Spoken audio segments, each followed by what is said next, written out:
Right? Hi everyone, thank you for coming.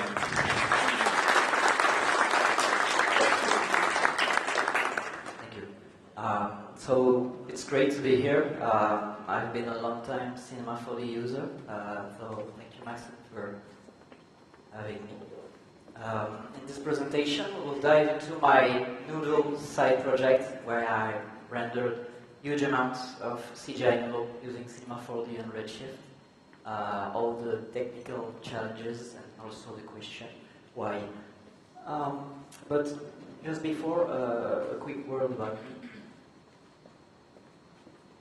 So I've been doing motion graphics and 3D animation for almost 15 years now. I do commercial work with studios, agencies, but also artist commission for brands and exhibition. Back in the day, I was working as a creative director in advertising, but nowadays I fully do like 3D stuff. I started my journey by making satisfying 3D loops and posting them on Instagram. It was like in 2015 or 17. There was this golden age of 3D loops. It was a fun time. And I've been able to grow a nice audience on Instagram, and it's kind of became my main portfolio. It's where I get most of my commercial work from, all the connections and stuff. But I noticed in recent years it became quite difficult to be seen as a 3D artist or even artist in general on socials by simply posting works. The algorithm kind of evolved to this fast consumption content machine where attention must be grabbed quickly, which is honestly kind of bad. And with that came the Instagram trends and gimmicks, or not only Instagram but on socials, where you have to follow some specific like trends or gimmick to get back some visibility or attention. There are definitely some good and bad, like this time when everybody started posting like ultra-wide content on Instagram, which look a bit silly on a phone screen. But I think a few were pretty great, especially this example here, where there was this fake interactive reel where the user at the start was invited like to do this repetitive motion with his or her thumb, and then you had this whole animation after, very synced to the same motion, so you get this false sense of interactivity. And I think they were pretty fun. And I also wanted to try and experiment, see if I could adapt these trends using what I can do with Cinema 4D, all the 3D tools. So yeah, this one in particular really like struck me, and I made my own 3D take basically. It's like some kind of pottery making your thumb. Show you quickly the results.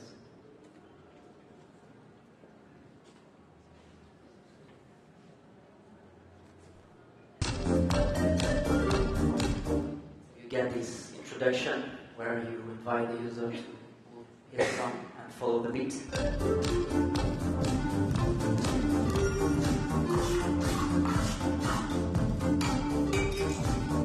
And get this whole like animation where basically you have the feeling that you're doing everything. Of course, it works best on the phone. Here it's a bit silly like that, but you get the idea.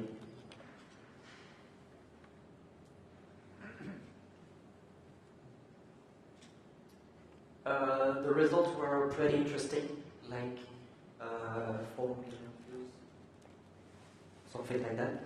And most importantly, some good profile visibility and commercial work. I got in touch with a brand.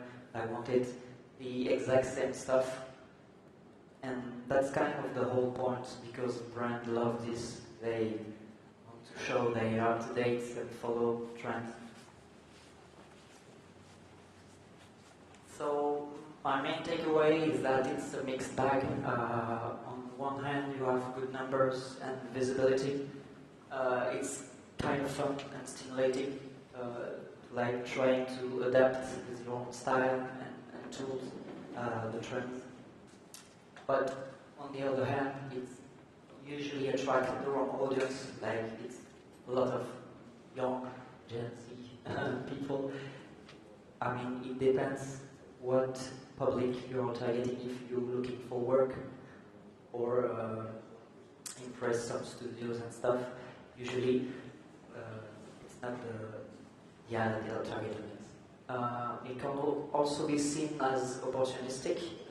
If you just follow the trend blindly, you're kind of compromising your artistry.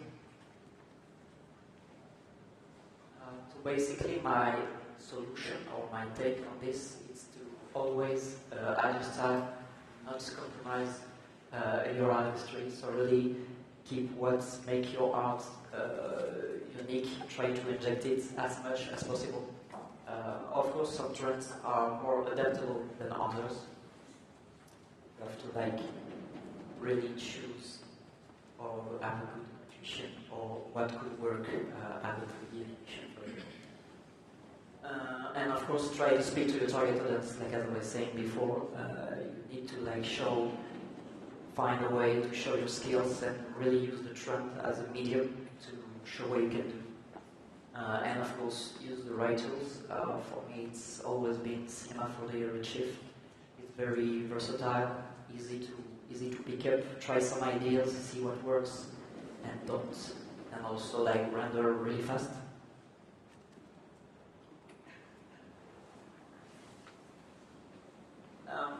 Now to get to the main subject, there was this trend early this year, like some kind of daily follower challenge. It's a bit silly, but very fun. So basically, each day, depending on their follower account, the user would do some action influenced by their followers. So, for example, there was this guy digging a bunker, and each day he would look up at his follower account and dig this spoon, each spoon for a follower. Or this one when he was dropping his toy 1 millimeter per follower. I think he reached like the Burj Khalifa or something like that. So kind of silly, but really fun, and I really saw an opportunity for my next experimentation. Introducing Noodle Billion, the Noodle project, such a silly name. Basically, I had this obsession since forever with simulation, especially the one involving group dynamics. I always found them really satisfying to watch, and kind of weird in a good way. Some people find them disgusting for some reason, but anyway, I made a bunch along the year, and it kind of became my signature at this point. So the concept was very straightforward and easy to understand. One follower equals one noodle. So I created a new account and I made this real structure to use each day. So we will start with a hook for 2 seconds, really like explaining the rules, very straightforward. Then we would have the follower count. So each day we will see how much follower we gain and how much noodle was rendered. And in the end also the render where you see all the payoff and all of those. So basically I can show you in motion.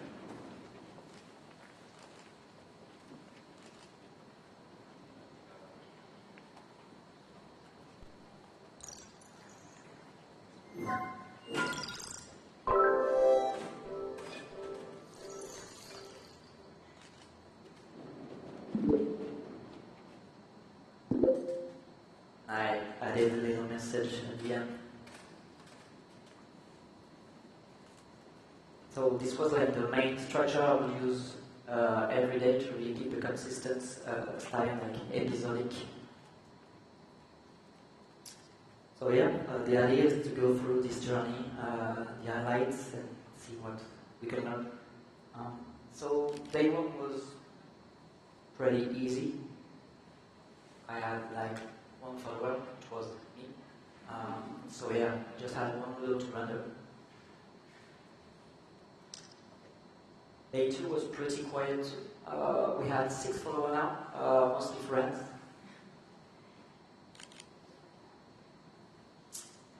Yeah, maybe I can show you technical setup behind, which is pretty simple in essence, but interesting.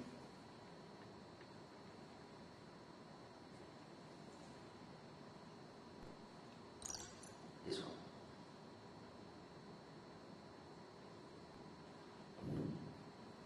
So we are here inside Cinema 4D. I have this pre-record video of the scene. So here you are the noodle ready to form. And the idea is to start with a spline, so basic spline. Number of points is important because it determines the flexibility. So more points, they are more flexible. Then I put this spline into a cloner to get the number I want. And I can adjust quickly. I can also change the distribution. For example, here I made a grid a bit more for the example.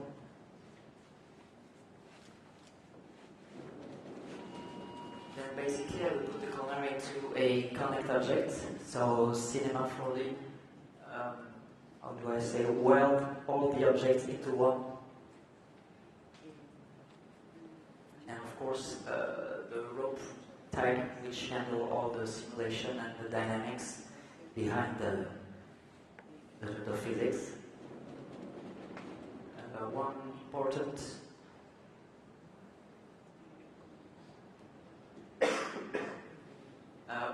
factor was the radius,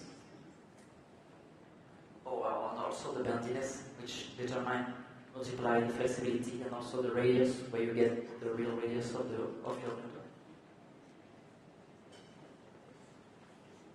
Get this very quick simulation, very fun. But then I will need to give some thickness to this noodle, so I use a sweep object and a circle. Sorry, to control the radius of the noodle. And this parameter have to be the same. So yeah, you get a really good control on the thickness. You have to make sure the radius is the same in the rope type, so you get solid collision.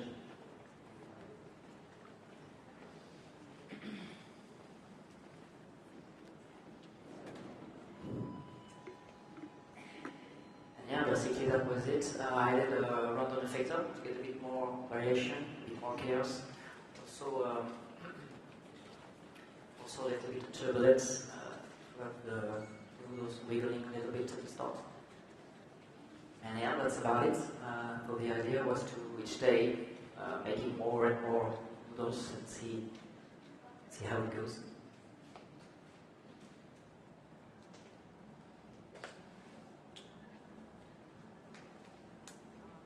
Then come day 3, project started to pick up a little bit, like 200 followers, so we had an interesting animation, and the plate was obviously a bit too little, so we had to come up with a new container.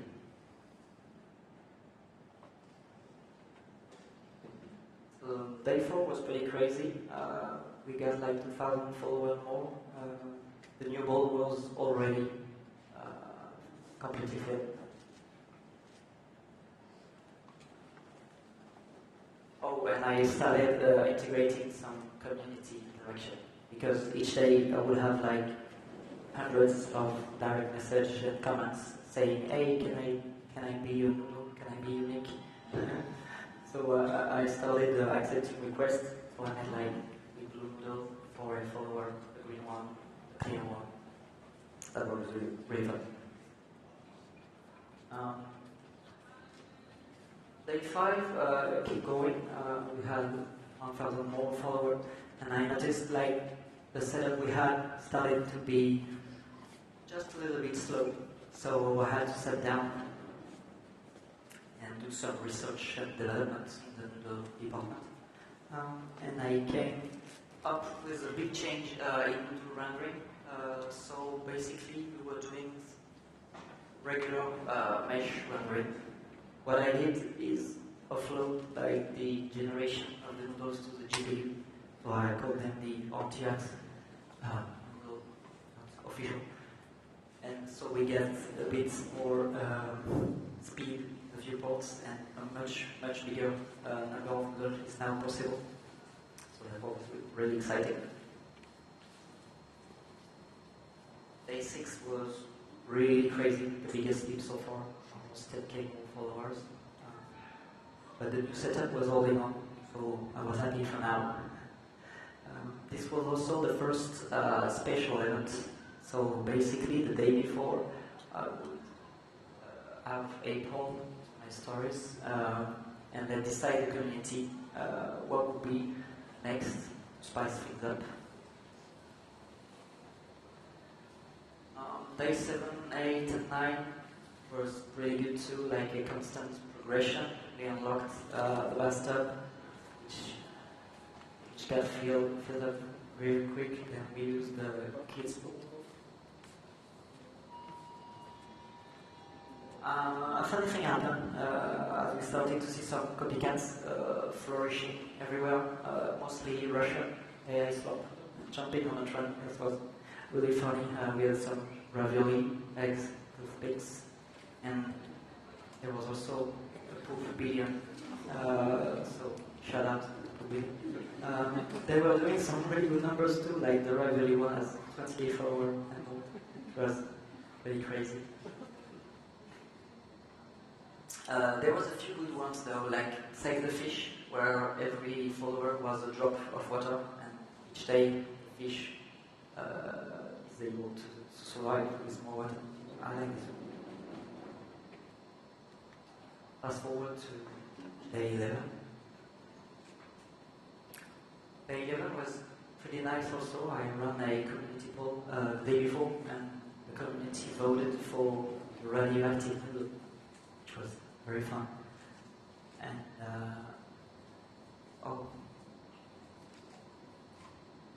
fun. Yeah, approaching 100,000. The setup was getting a bit stressed, so I had to use like some magic tricks to be able to render in time, because, as I said, it was a daily project, so I had to render those each day. So basically, for example, what I did with the kids pool,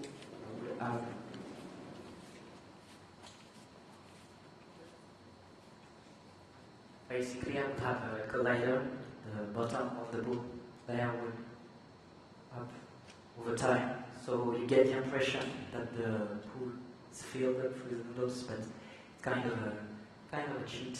But what I realized is the importance of the feeling of the number of the noodle more than the actual factually right number. So basically, on the animation, I use these kind of tricks really to be able to push out this video daily and less hassle in terms of rendering and simulating.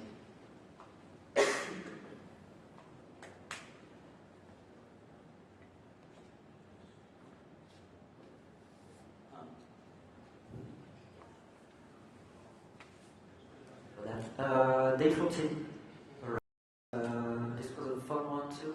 We had some explosive noodle at the special events. Not sure why people were requesting explosive since the start. It was fun. And also for this kind of container where like the inside is hidden, it's easier like to feel like there is a lot of noodle falling, but inside wasn't really full. But again, your feeling of having a lot of noodle is more important, I think, than having mathematically correct 1,015.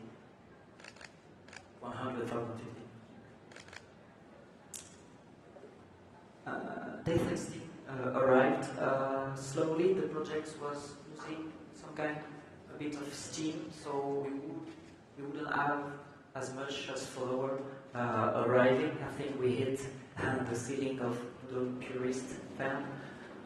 So for this one, it was a special event also, very interesting one. Basically, people were also requesting for a lot of days some kind of black hole.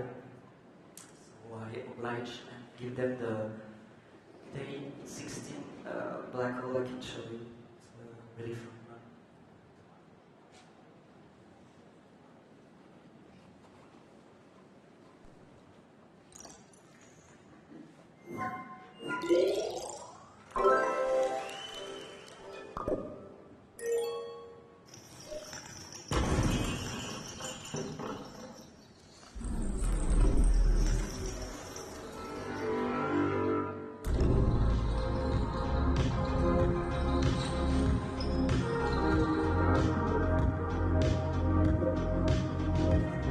So this one was a bit more fun. I tried to like break the code a little bit and see if we could like get a bit back of attention and engagement on the project.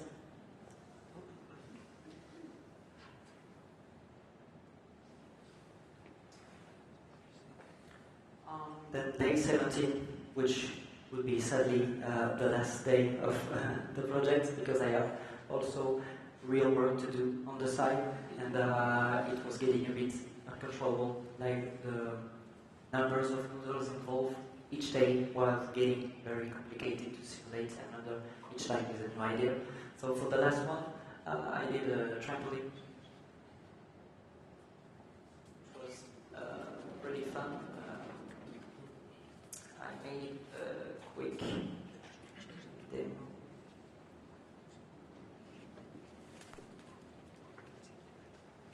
So basically I tried to have the noodle fall directly onto a dynamic trampoline, which was total chaos, didn't work at all. So I have to separately simulate the trampoline and put it back into the scene with all the noodles. Basically I started with the disk. I added a close tag to really handle all the dynamics. Out of the box, the close tag worked pretty much very well. I added, of course, a bit of bounciness to really get this trampoline effect. Also, I selected the points on the outer edge in order to fix them so the trampoline wouldn't fall with gravity. So there is this very practical option where you can like fix points in space so they are no longer affected by gravity or any sort of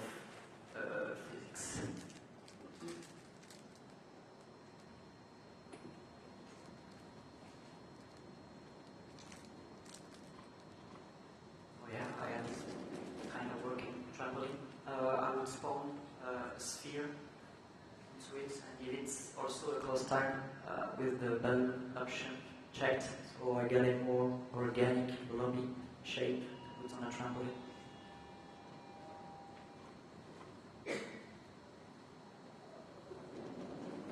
Yeah, works pretty well, but I was kind of missing bounce you get usually. So instead of figuring out, I just added a quick wind object and keyframe the wind speed at the right time to really add the bounce I wanted. So in the end, I think that works pretty nicely.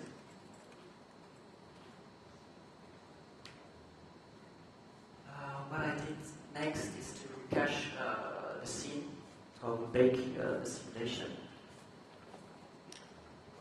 and also save it as Alembic, so I have basically this mesh automatically animated that I would re-import into my noodle scene basically and use it to interact directly with the noodle, so it's a more controlled setup. I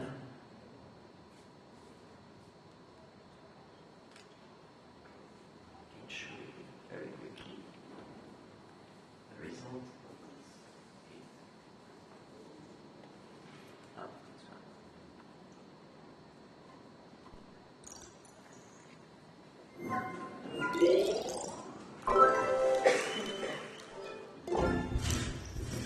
So yeah, also there was asking a lot for custom container, so sometimes I would read a nice comment, see some good proposition, and I would include them at the beginning of the video.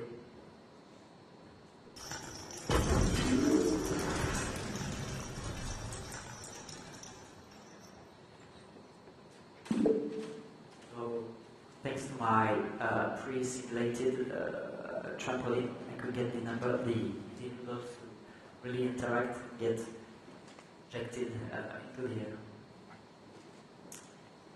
I think I also forgot to show you the behind the scene for the black hole scene, which I find quite interesting. Let me show you now.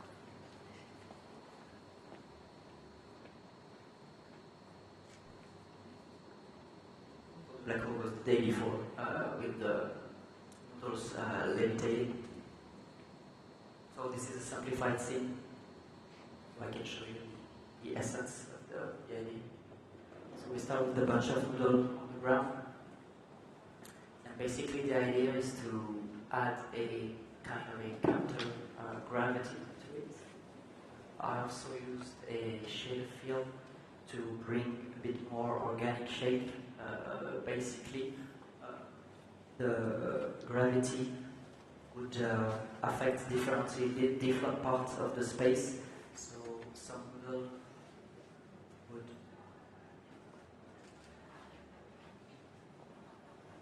rise up and some other don't. That's the whole point of the nodes I use, the field. So we get these really like organic cloud. Basically, if I uncheck the shader field, we get this very linear gravity effect. So that's the point of the shader field in this case.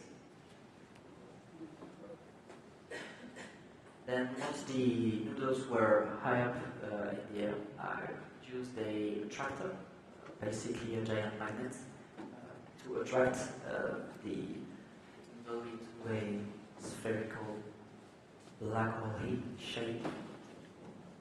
So I keyframe the strengths right about when the noodles are in the air, and then I will get sucked up into the attractor using this gravitational pull. So yeah, that was a really fun one, a bit more difficult with the hundreds and thousands of noodle more, but you get the idea.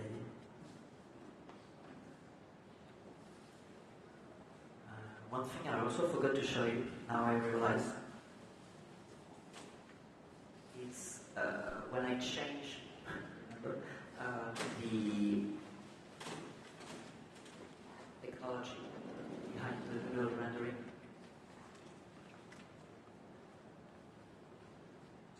going a little bit back in time, but I think it was very interesting to see. So basically, the whole method was to render the noodles with the sweep, like I showed you in the first setup. It was becoming kind of slow. So basically, I get rid of the sweep, just keep the spline and the connect. And Redshift has this really cool option. Add the Redshift object type, you get this curve tab, and basically you can run, generate on the fly some mesh from the spline. I brought back the dual material. Basically, you have this thickness slider. You can adjust the thickness of your. And yeah, basically, it's a much faster way of rendering stuff. And when zooming in, I noticed the resolution was a bit down, so the result was inferior to the precedent method. But fortunately, there is also in the geometry tab the tessellation option, which kind of subdivide on the fly with those. We go from this to a bit more rounded organic. So that was looking really nice.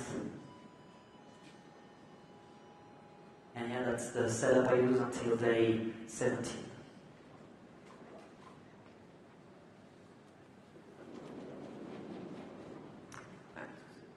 Presentation.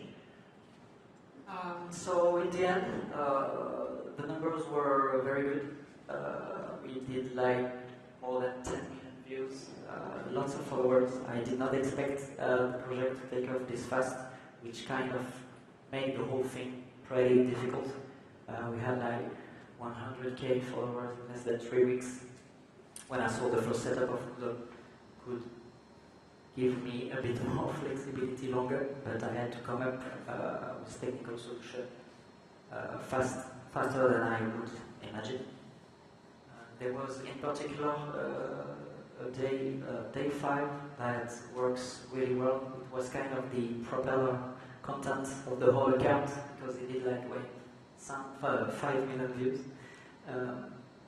So people usually throw this one in their feed and then discover the project like that.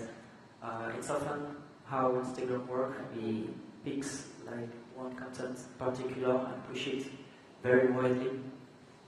That's why I think the project really took off. Yeah, we get a lot of community interaction also.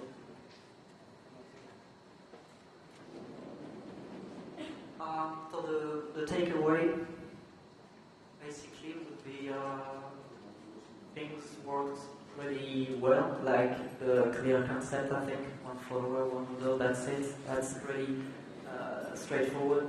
I think having this consistent style really helped, like the catchy formula where you have the hook at the start, when each day you count the number of noodles and having the random. Getting the same formula each day, I think, kind of made the whole thing hold together. The shiny gold, the colorful background were, I think, really striking and helped a lot as the identity of the project, and of course the satisfying, creepy, weird noodle simulation, of course.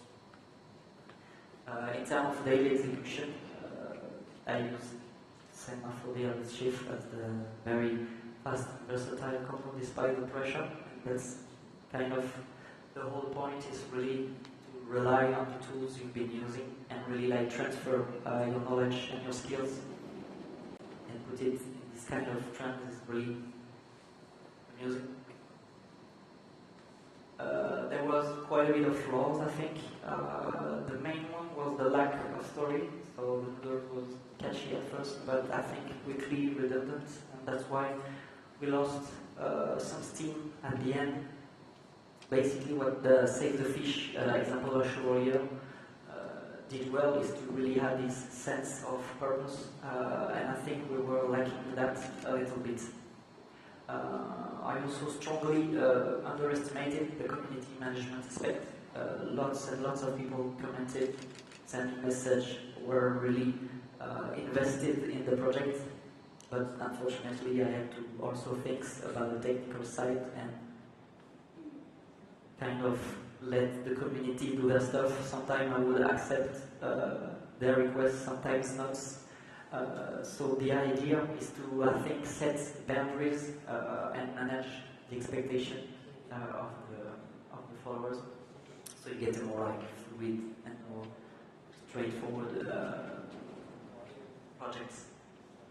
And also from that came the creative fatigue, of course, running out 5 years each day because of the growth. And also the daily challenge was kind of unrealistic because I would have preferred maybe taking more time, finding better ideas, and being able to find new stuff to make the concept appealing and interesting.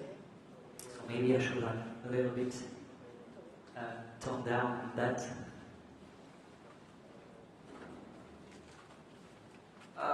In the end, the takeaway would be numbers are not everything.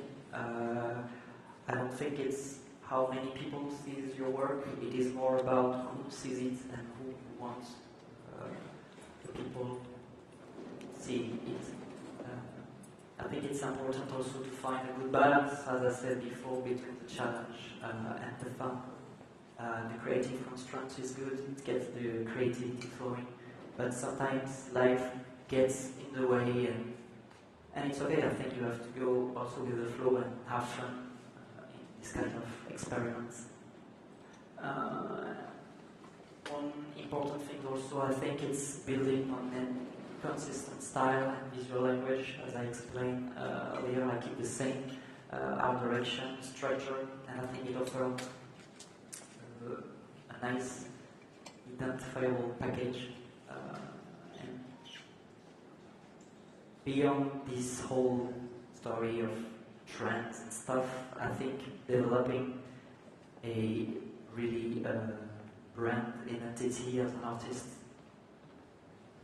is very useful. One last point, it's don't be afraid to make silly stuff.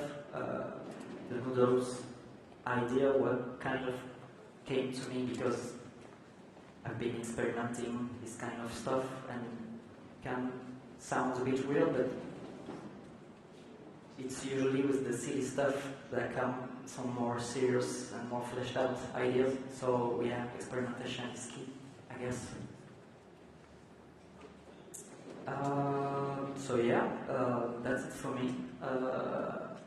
Can scan this QR code and get a chance to win Maxon 6-month license.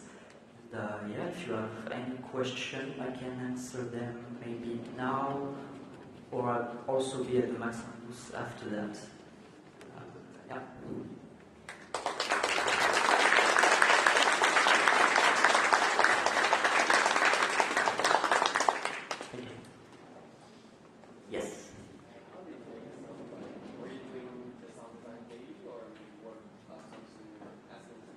That's a good question. I did the sound design because that's the aspect I like a lot.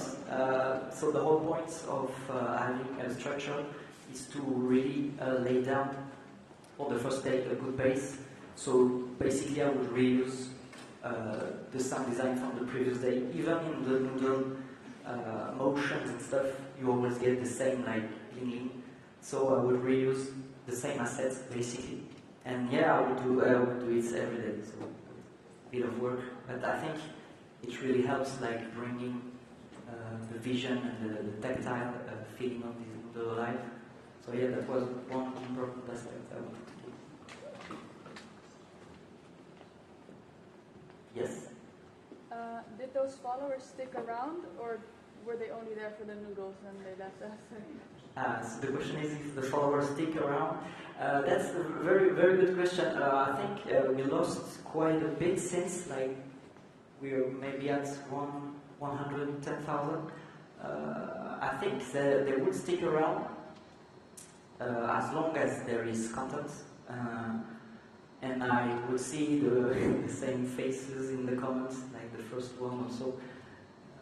There was some hardcore fan for sure, but it's kind of hard to tell when there is so much. But yeah, overall, I think if they were waiting today, a good part of it. Sure. Yes? Did you feel bad or, I don't know, did you feel anything when you have seen that someone have copied your style? Go back. Yeah, the competitors. Yeah, the first emotion was complicated because really they took like the same structure, like same direction. They even took the sound design, so I was like, hey, this is stealing. But in the end, I know I try to reassure myself and tell that there was copying so much that they couldn't really keep up, and it was just some trending effect. So I told myself that, and in the end, it's kind of true. They all died out really pretty fast, even per billion. But yeah, overall it was, when I think about it, pretty fun, because in my field they will pop up very often, so it's a good laugh each time. Thank you. Yes? Thank you for the conference. I was wondering if you get some clients that came to this idea, or if you get some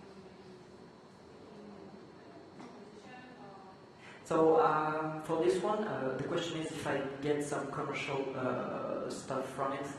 Unfortunately not. I built some really cool connection because in I think it was the last day or the day before, a t-shirt brand, a famous t-shirt brand, wanted to do like some kind of collaboration. So they had some, the project was kind of losing steam, so we didn't follow through. There was this start of opportunities, but not as the first one, where really they wanted like a similar approach. There it's more of a special entity related to me as an artist, but maybe it's better when the content posted is directly from the artist and not through this silly, funny, noodle, billion stuff, I think. But yeah, in the end, no commercial work from this, but a lot of connection and interesting people. Alright, I think we're good. Well, thank you all again for coming. Oh, sorry, you had a question? Yeah? Yes, thank you for a very creative content. Have you ever think about creating a medusa with noodles? No, never. We did create then and share with the Yeah, but it's a good end idea. of the story. Yeah, thank you for the input. It's a great idea for sure. Thank you. Yes.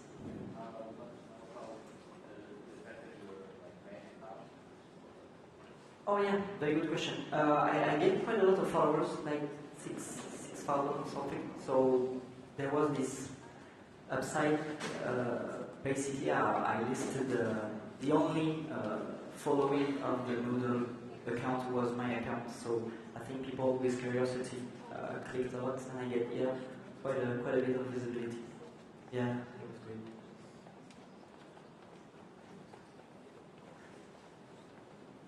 Yes. Do you have any specific pipeline with AI in your workflows? With AI? Yeah. I start to use it very briefly it's not like I use it as a generative output, but more little touch like upscaling, this kind of stuff. But I'm watching the tools evolve. But for now, I think the lack of control is kind of terrifying. And of course, I thought about it for the Noodle project because it's a side project, so I could experiment with it. I tried a few render with it, but the physics of the Noodle is very specific, I think, and I was ending with a lot of blur and stuff, so that wasn't ideal. But I'm sure in a few years, maybe there is some potential. Thank you. All right.